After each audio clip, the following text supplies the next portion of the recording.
Hi అండి. అందరికీ నమస్కారం. Welcome to my channel. ఈ వీడియోలో ప్రతి ఒక్క ప్రభుత్వ పెన్షనర్ మరియు సీనియర్ సిటిజన్ దగ్గర తప్పనిసరిగా ఉండవలసిన ఈ యొక్క 3 రకాల కార్డులు ఇవే అంటూ అప్డేట్ అవ్వడం జరిగింది. సో, మరి ఆ కార్డులేంటి? ఎలా అప్లై చేసుకోవాలి?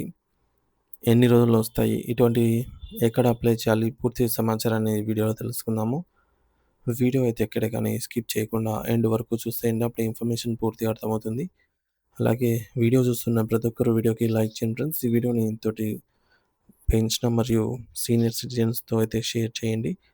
కొత్తగా మన ఛానల్ చూస్తున్నవారు ఇంకా ఎవరైనా సబ్స్క్రైబ్ చేసుకోకపోతే వెంటనే మన ఛానల్ అయితే సబ్స్క్రైబ్ చేసుకోండి. సబ్స్క్రైబ్ చేసుకోవడం వల్ల నేను చేసే ప్రతి ఒక్క వీడియో మీ వరకు రీచ్ అవుతుంది.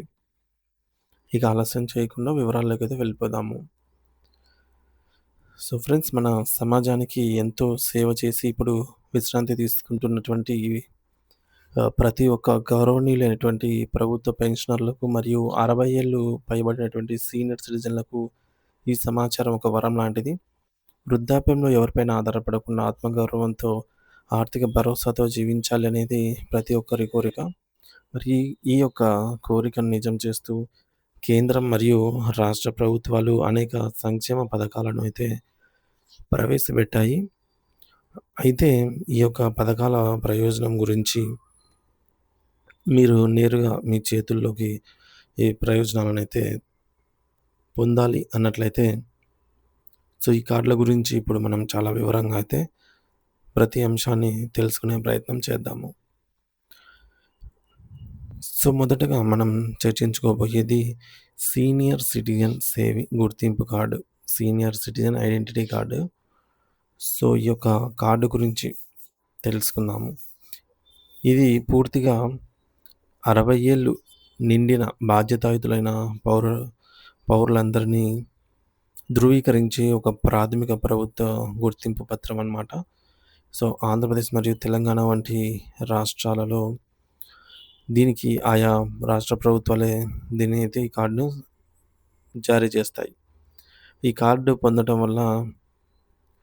పొందటం చాలా సులభం అన్నమాట. మీరు మీ యొక్క సమీపంలోని గ్రామ వార్డు సచివాలయం లేదా మీ సేవా కేంద్రాల్లో గానీ వెళ్లి పొందవచ్చు. దీనికోసం మీరు గంటల తరబడి వేచి ఉండనక్కర్లేదు. కేవలం 10-15 నిమిషాల్లోనే పూర్తవుతుంది. మీరు వెళ్ళలేని పక్షంలో మీ కుటుంబ సభ్యులు కూడా మీ యొక్క ఆధార్ కార్డు, అలాగే మీ యొక్క పాస్‌పోర్ట్ సైజ్ ఫోటో, మీ యొక్క బ్లడ్ గ్రూప్ వివరాలు తీసుకెళ్తే సరిపోతుంది. కార్డయితే చేసిస్తారు. ఈ కార్డు మీ చేతిలో ఉంటే ముఖ్యంగా ప్రయాణాల్లో గొప్ప రాయితీలు పొందుతారు.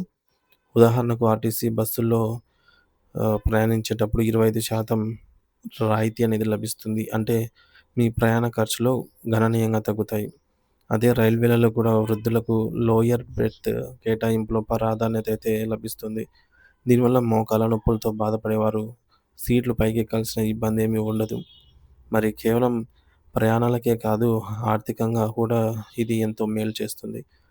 అదెలా అంటే బ్యాంకుల్లో మీరు చేసే ఫిక్స్డ్ డిపాజిట్‌లపై కూడా అదనపు వడ్డీ 0.5% మేర లభిస్తుంది.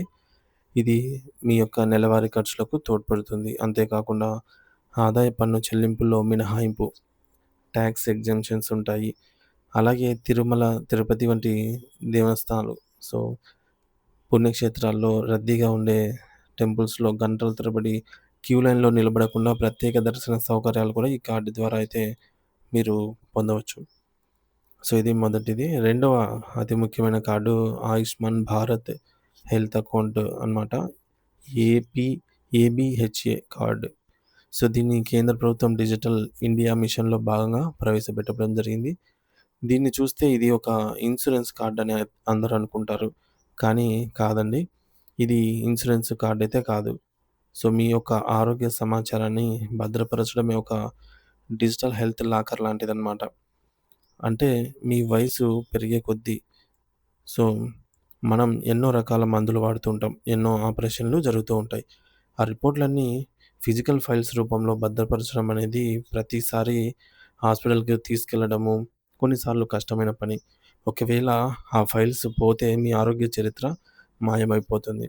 కానీ ఈ యొక్క ఏబీహెచ్ఏ కార్డ్ ఉన్నట్లయితే మీ యొక్క గత పరీక్షల రిపోర్ట్‌లు, మీరు వాడిన మందులు, మీకు ఉన్నటువంటి అలర్జీలు ఇందులో అన్నీ గూడా మీరు ఫిజికల్‌గా డాక్యుమెంట్ తీసుకెళ్లాల్సిన పని లేదు. ఇందులో అన్నీ నిక్షిప్తమై ఉంటాయి. సేవ్ అయి ఉంటాయి ఆన్‌లైన్‌లో. మీ యొక్క ఏబీహెచ్ఎన్ నంబర్ చెబితే చాలు. డాక్టర్ గారు మీ యొక్క మెడికల్ హిస్టరీని చూసి మీకు సరైన చికిత్సను అందించగలరు. అంటే గతంలో ఏముండింది అని జెప్పేసి. దీనికోసం ఆధార్ కార్డ్ మరియు దానికి లింక్ అయిన మొబైల్ నంబర్‌కి ఓటీపీ వస్తుంది. ఇది ఉంటే చాలు. దీన్ని మనం మొబైల్‌లోనే రిజిస్టర్ చేసుకోవచ్చు. లేదంటే స్వయంగా మీ సేవకు వెళ్లి గూడా మనం ఈ కార్డ్ పొందవచ్చు. అత్యవసర పరిస్థితుల్లో మీరు స్పృహలో లేకపోయినా సరే, ఈ యొక్క కార్డ్ అనేది మీ యొక్క ఆరోగ్య పరిస్థితిని వైద్యులు త్వరగా అర్థం చేసుకొని మీ ప్రాణాలను కాపాడే అవకాశం ఉంది. ఇక మూడవది మరియు ఆహ్, అత్యంత ముఖ్యమైన కార్డు ఆయుష్మాన్ భారత్. దీన్ని ప్రాణ రక్షణమైన కార్డ్ అని గూడా అంటారు. సో, ఆయుష్మాన్ భారత్ పీఎంజేఏవై ఆరోగ్య బీమా కార్డ్ అనమాట ఇది. ఇది అసలైన ఉచిత వైద్య బీమా పథకం. దీని ద్వారా ఒక కుటుంబానికి సంవత్సరానికి 5,00,000 వరకు కూడా ఉచిత కార్పొరేట్ హాస్పిటల్స్‌లో కూడా చికిత్స చేయించుకునే వెసులుబాటైతే ఉంటుంది. ముఖ్యంగా కేంద్ర ప్రభుత్వం ఇటీవల 70 ఏళ్ళు పైబడినటువంటి ప్రతి ఒక్క సీనియర్ సిటిజన్‌కు వారి ఆర్థిక పరిస్థితితో సంబంధం లేకుండా ఈ పథకాన్ని వర్తింపజేస్తామని ప్రకటించింది. అంటే పిల్లలు కోటీశ్వరులైనా సరే, మీ పిల్లలు కోటీశ్వరులైనా సరే సంబంధం లేకుండా మీకు 70 ఏళ్ళు దాటితే చాలు ఈ కార్డ్ లభిస్తుంది. ఈ కార్డ్ ఉంటే గనుక 5,00,000 వరకు మీకు భరోసా అయితే ఉంటుందన్నమాట. హెల్త్ పరంగా. ఇన్స్యూరెన్స్ కాదండి. వైద్యం పరంగా మాత్రమే. ఆరోగ్య కార్డ్ ఇది. దీనివల్ల వృద్ధాప్యంలో వచ్చే మోకాళ్ళ మార్పిడి, గుండె ఆపరేషన్‌లు లేదా ఇతర పెద్ద పెద్ద జబ్బుల కోసం మీరు ఎవరి పైన గూడా పైసా అడగాల్సిన అవసరం లేదు. సో, ఈ కార్డ్ ఉంటే సరిపోతుంది. ఇది మీకు రక్షణ కవచంలా అయితే పనిచేస్తుంది. మరి ఈ కార్డ్ కోసం మీరు మీ సేవా కేంద్రాన్ని సందర్శించాలి. ఈ యొక్క ప్రక్రియలో లబ్ధిదారుడు స్వయంగా హాజరు కావాల్సి ఉంటుంది. ఎందుకంటే అక్కడ మన ఐరిష్ అలాగే థంబ్ ఇంప్రెషన్‌తో పాటుగా లైవ్‌లో ఫోటో తీసుకుంటారు. సో, దీనికి ఫిజికల్‌గా 70 ఏళ్ళు పైబడిన వృద్ధులు హాజరు కావాల్సిందే అన్నమాట. మ్యాండేటరీ. ఇది కేవలం మోసాలను అరికట్టడానికి ప్రభుత్వం పెట్టిన నిబంధన. ఏంటంటే ఐరిషు, థంబ్ ఇంప్రెషన్ ఇవన్నీ. ఇకపోతే ఇద్దరు వృద్ధులు ఉంటే, ఆ ఇద్దరికి కలిపి ఉమ్మడిగా 5,00,000 కవరేజ్ అనేది లభిస్తుంది. మరి ఇది వృద్ధాప్యంలో మీకు కొండంత అండగా అయితే నిలుస్తుంది. చివరగా ఒక అత్యంత ముఖ్యమైనటువంటి సూచన ఏమిటంటే, ఈ 3 కార్డులు సజావుగా పొందాలన్నా, లేదా వీటి ప్రయోజనాలు మీకు సకాలంలో అందాలన్నా, మీ దగ్గర ఆధార్ కార్డ్ అనేది ఎప్పటికప్పుడు అప్‌డేట్ అయ్యి ఉండాలనమాట. అంటే అప్‌డేటెడ్ ఆధార్ కార్డ్.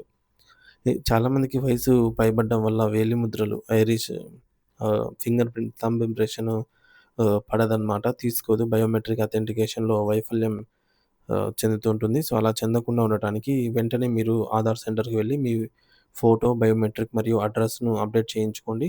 అలాగే ఆధార్‌కు మీ ప్రస్తుత మొబైల్ నంబర్ ఖచ్చితంగా లింక్ అయి ఉండాలి. లేకపోతే ఓటీపీలు రాక ఇబ్బందులు పడతారు. ప్రభుత్వం మన కోసం కల్పిస్తున్న ఈ సౌకర్యాలను పొందటం మన హక్కు మాత్రమే కాదు, అది మన బాధ్యత కూడా. ఏ కార్డ్ ఎప్పుడు ఏ విధంగా ప్రాణాలను కాపాడుతుందో చెప్పలేము. కాబట్టి ఏమాత్రం ఆలస్యం చేయకుండా మీ దగ్గర ఈ 3 కార్డులు ఉన్నాయో లేదో ఒకసారి తనిఖీ చేసుకోండి. లేకపోతే వెంటనే మీ యొక్క సమీపంలోని మీ సేవా కేంద్రానికి వెళ్లి ఈ కార్డులనైతే మీరు అప్లై చేసుకోండి. మీ యొక్క అమూల్యమైన సమాచారాన్ని ఈ వీడియోని షేర్ చేయండి. Thank you for watching this video.